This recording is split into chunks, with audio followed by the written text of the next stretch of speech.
To be unstoppable, you have to believe yourself unstoppable.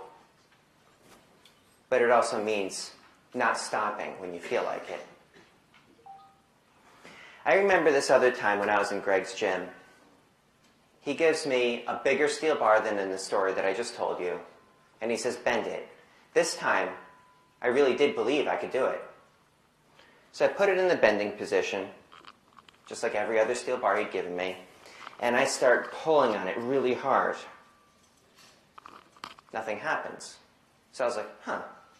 Everything else he had given me I was able to do, except for this one. So I try it again. I start pulling on it really hard, and it still doesn't move. Now I'm starting to get frustrated. I said, Greg, why can't I bend this? What am I doing wrong? And he says, I'll tell you what you're doing wrong. You're quitting. And I'm like, yeah, because it's not bending. He's like, it's not bending because you're quitting. At that moment, when it feels like it's not going to go, at that moment, when everything inside of you is telling you to stop, to quit, give it just a little bit longer. So I said, okay.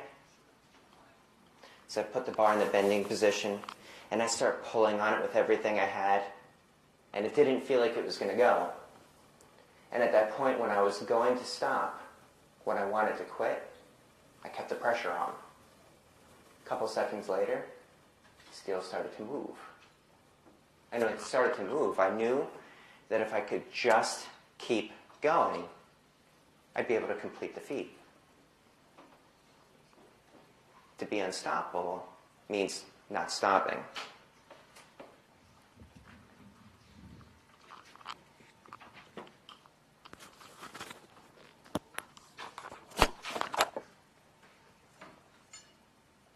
This is a piece of structural steel. Structural steel is normally used when making buildings and bridges and railroads and that sort of thing. It tends to be some pretty tough stuff. Some people think that only Superman can bend something like this.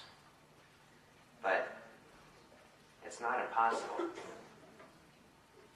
Nothing's impossible. So it makes a nice metaphor for the impossible dream, structural steel.